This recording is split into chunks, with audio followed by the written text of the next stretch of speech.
In this episode of Falmouth in Focus, we get a look at the new recycling bins in Falmouth, visit a reading of the iconic Frederick Douglass 4th of July speech, and celebrate a special Cape League milestone that took place recently. All this and much more on this edition of Falmouth in Focus.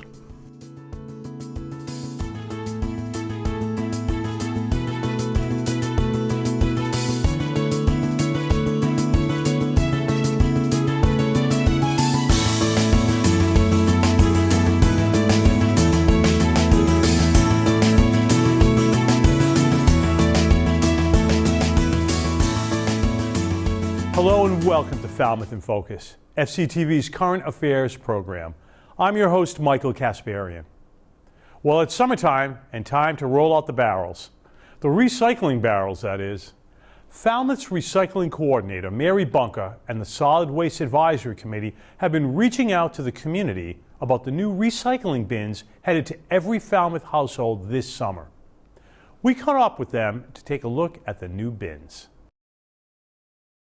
The new carts are coming starting approximately the end of the third week of July, and they'll be delivered over a 3 to 4 week period, so between late July and mid-August. We've been working on this project since the fall. In November 21, Falmouth Town Meeting approved funding to purchase recycling carts for every curbside eligible resident in town. So if you get curbside service, you'll be receiving one of these. Your property taxes have paid for them already. There was no additional fee to cover that. It's a 96-gallon container with a lid. It will have the town seal on the side of it. It will remain property of the town of Falmouth, but distributed to each of you for use in the town's curbside program. You are welcome to put your street address or your name or what have you on it. So one of the reasons that we moved to the carts is that it allows the contractor to do faster and safer collection. We'll be moving to what they call a automated collection service. Since we did just change contractors, the new trucks may not all have the arms on them that the Republic trucks had. But the Nauset disposal trucks will be gearing up to have that ability before too long. I can't say exactly when, but they will start to have automated service. They move very easily. They're easy to turn and maneuver as long as you tip it back first. This size container is approved or recommended by Mass DEP for every other week collection. That's also sort of a national standard. Some communities have smaller containers, and those are more appropriate for every week collection. And especially with the shopping habits now, where people are buying so much online, there's so much cardboard, this size is really necessary to enable the average family to get everything to fit in for every 2 weeks. Everyone that receives these must use them in the new program. They will not continue to collect the smaller containers. So we are going to this automated system, and the drivers will no longer be getting out to pick up various bags and boxes and things that you have sitting on the ground. We don't want those to go into the trash, so either reuse them at home or you may drop them off at the Falmouth Waste Management Facility. We're going to have a roll-off container for rigid plastic for the old bins and any other bins that you might be using. We'll collect those either for reuse in the community or we'll have them recycled. So no need to worry about them getting thrown away. And also please don't put them into your bin because that type of plastic isn't recyclable at curbside. So it takes a special program to do the rigid plastic. We'll be accepting drop-off at the waste management facility. The town estimates that the new barrels will not only allow for a greater capacity of recycling, but keep materials dry and contained, resulting in far less windblown litter on our streets.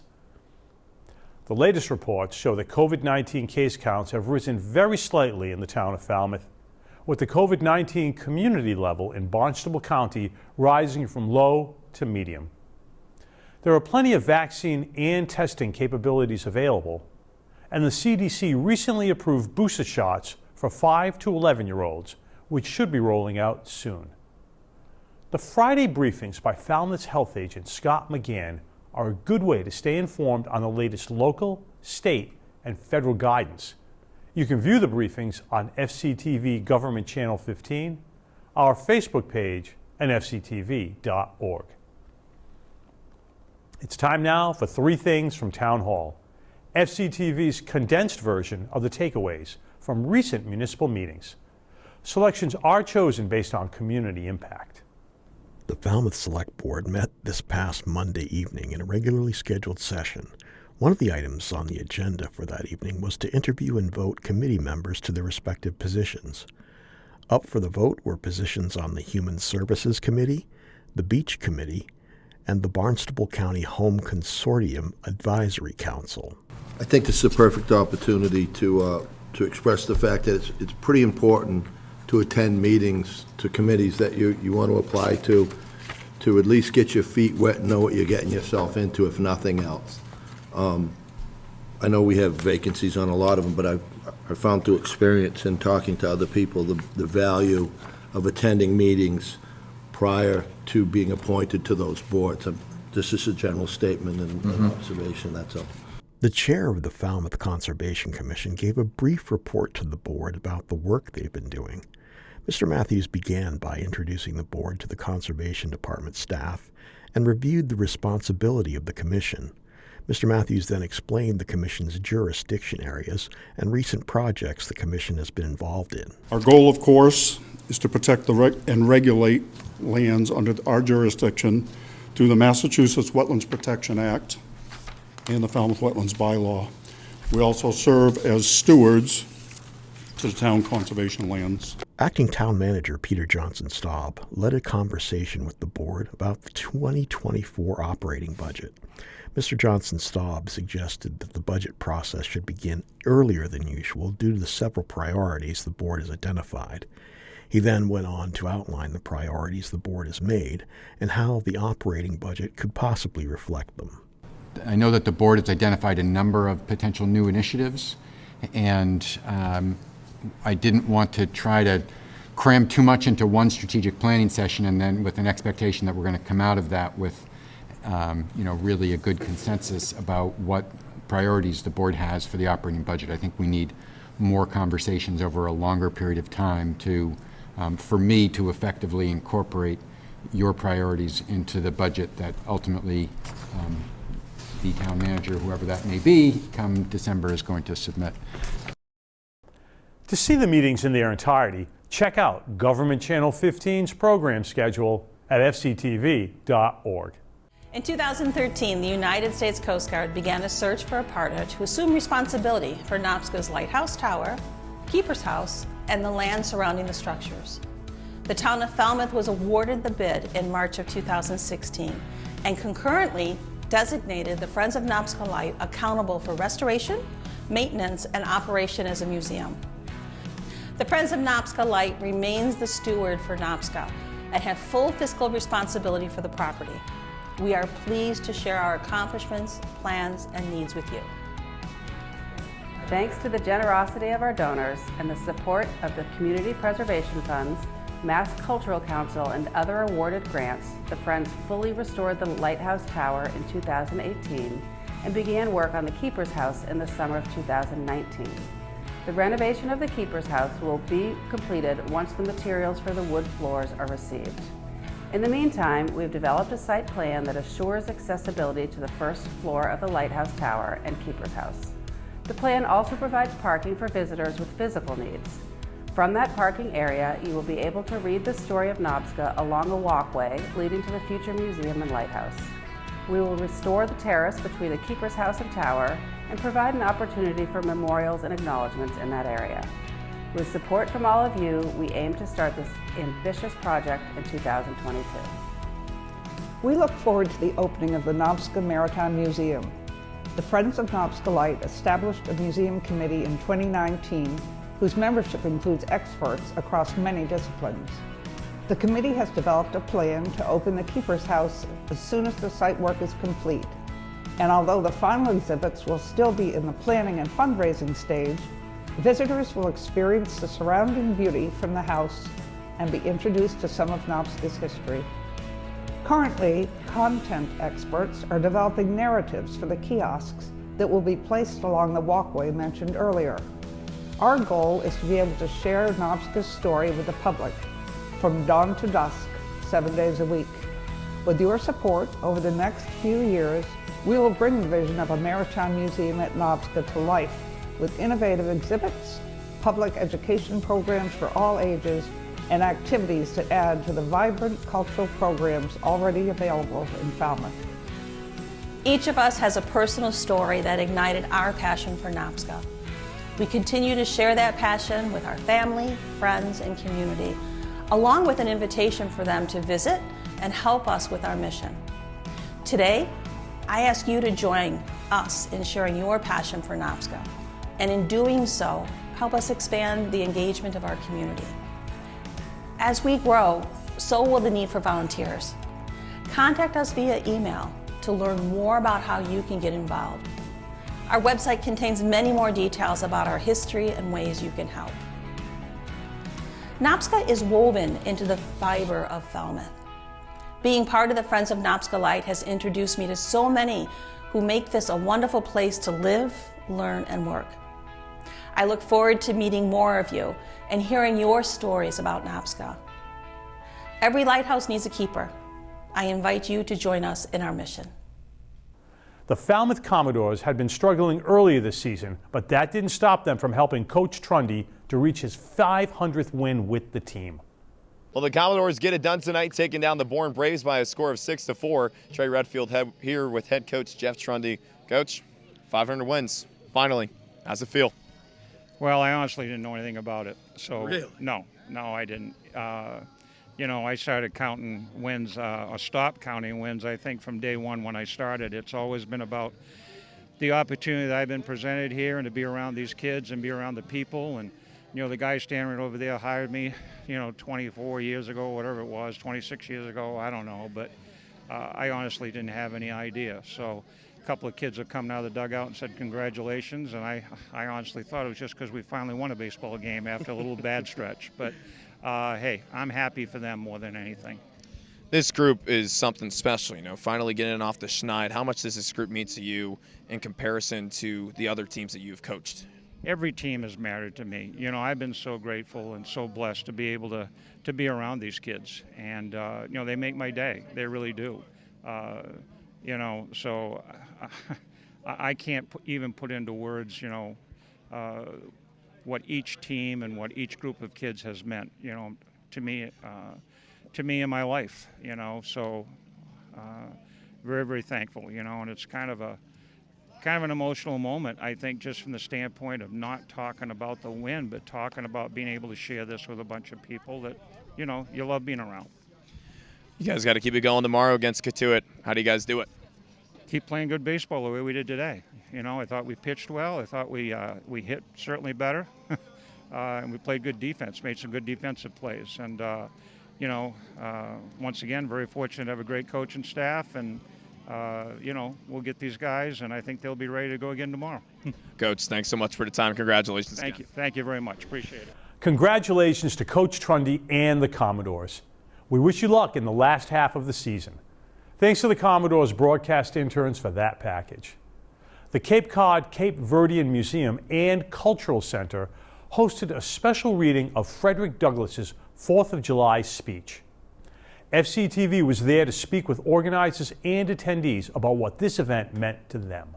We're here today not only for our 4th reading Douglass Falmouth, sponsored by Mass Humanities, but this is also Cape Verdean Independence Day. So we're celebrating the dual as we do every year. Hosting this event, we gain every single year not only an additional friend or two, a collaborator as well, in the constant struggle for us to all become equal citizens of not only this country but of this world.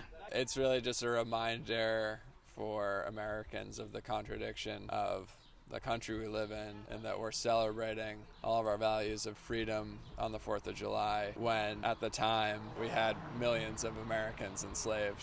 It's really about the work we have to do to live out to the ideals in our founding documents.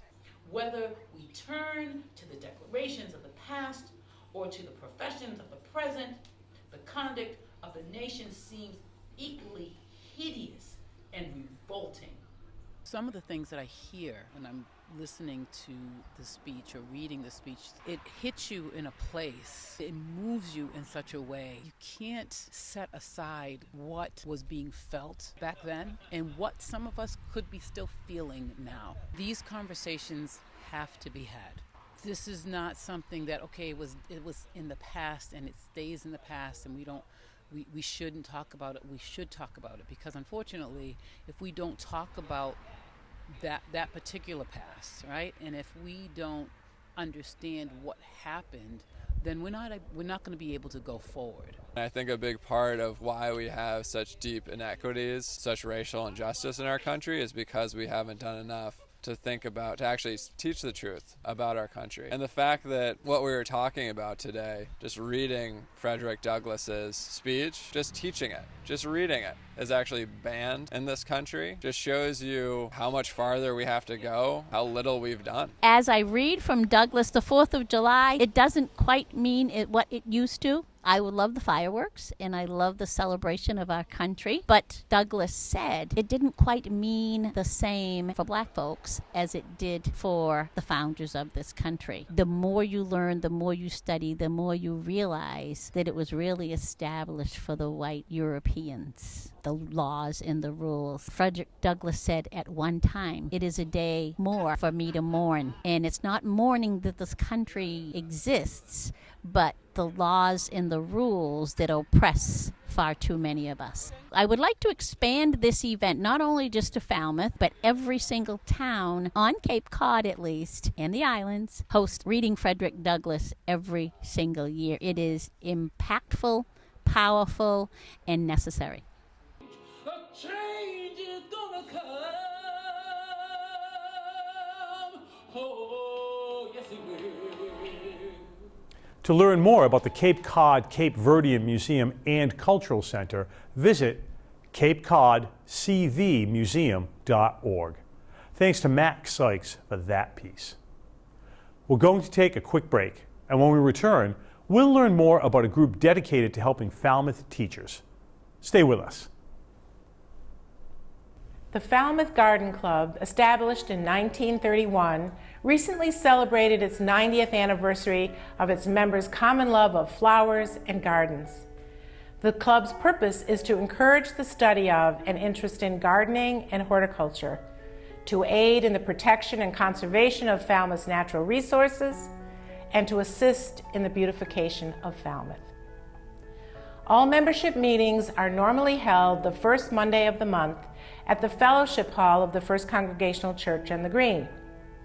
Monthly meetings, in addition to the business meeting, feature speakers and presentations on topics of gardening and floral interest, as well as a social hour with refreshments and conversation. This social time is also used to allow members to peruse informational tables laden with details of available workshops, field trips, upcoming events, and club activities.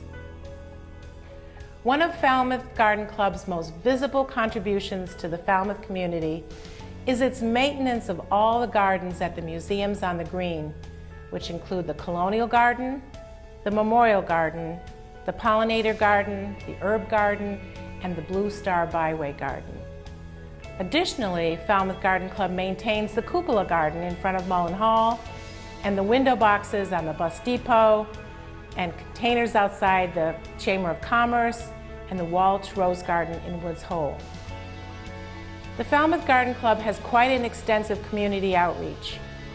Members volunteer for the Meals on Wheels program, coordinated Junior-Senior Gardeners program, and in September, it partners with the Falmouth Arts Center for their event of Petals and Palettes. Falmouth Garden Club also has a significant educational outreach program. Annually, the club offers 2 $1,000 scholarships to local high school seniors who are planning to further their education in horticulturally related fields. Fundraising is a necessary part of any philanthropic organization, and the Falmouth Garden Club raises its money by holding a spring plant sale and a raffle, participating in the Cape Cod Hydrangea Festival in July, and this year holding a Harvest Home Tour in October. In December, the Falmouth Garden Club partners with the Museums on the Green for various fundraising offerings during the holiday season, like sales of wreaths and decorative ornaments and arrangements. It's the club's hope for continued growth in its membership to provide Falmouth with gardens, green spaces, and public service in which Falmouth can take pride. If you have a love of gardening or just want to learn, why don't you join us? Come visit our website for more information. Welcome back. The Falmouth Education Foundation has supported innovation and excellence in the Falmouth Public Schools since 2006, funding over 800 teacher-created projects in its history. With the impacts of the pandemic, the mission of FEF has never been more important. Listening to educators, paying attention to emerging needs, working closely with the community to provide opportunities and resources for all students. Here's more about how the Falmouth Education Foundation has helped teachers and students in the past year. Thanks to the Falmouth Education Foundation, we were able to continue. We had the guest artists and it worked out great. The artists that we selected this year, their work has meaning. Something like this where I'm talking to students, they're the ones that have to ebb and flow with going online, going hybrid, not going hybrid, having a mask, not having a mask. They're the ones that should be celebrated because they're the ones that they're actually going through this. It's just really nice to have someone like this come into school and show us, because we don't get this opportunity, especially with COVID happening. It's been very hard to connect. For Falmouth Education Foundation to give us an opportunity like this, it really means a lot, especially to student artists like me, and it's really inspiring. The FEF, they let us add on to the trip and make it bigger for more kids, because it was just so good to get out of the building and be kids with each other. There's always a different theme. This year's theme was climate impact. We all went to Woods Hole, and in being able to travel and experience places in person, they're able to make these artworks that are directly connected to specific places, which makes them more, not more valid, but more true.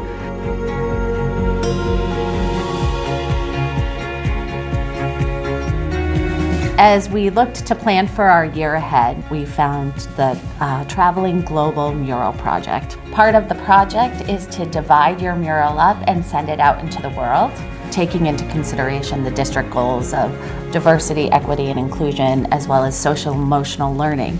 So we took the two big ideas of identity and then the social emotional piece. So we had two large murals focused on those two big ideas, and each of the students created their small piece of that larger mural. So taking this learning and then applying it and helping to build more empathy, it's just way beyond what we used to do.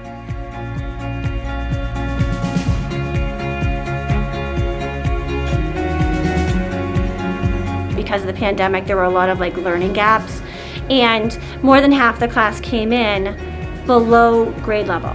So you anticipate they're going to come in at this level, and more than half of them didn't come in at that level. So I really had to adjust the way I taught and backfill all those things. And with this grant and getting the extra books for each kid to have one book in their hand and be able to read it multiple times and take it home and bring it back and not have to worry about sterilizing it or keeping it in a bag, they really were able to improve their fluency. I just think that they feel really successful.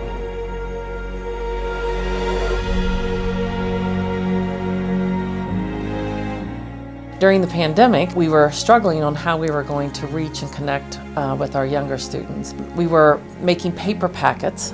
It relied heavily on parent support, which just created inequities. The amazing Ellen Burrell called and said, "What can FEF do for the Falmouth Public Schools?"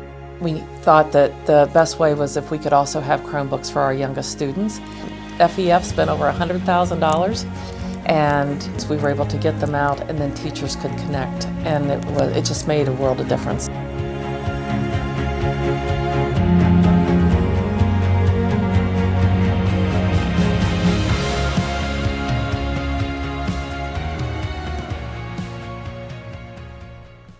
Thanks to Brian Switzer and Ryan Weber for that report.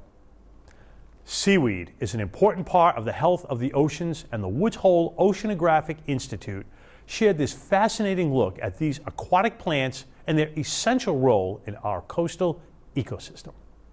The Bezos Earth Fund generously provided $100 million to the World Wildlife Fund to help us stabilize and harness the power of nature.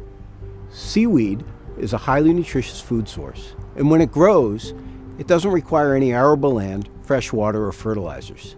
And it acts like a green plant in the ocean, absorbing excess CO2, phosphorus, and nitrogen, three things we have too much of in many of our bays.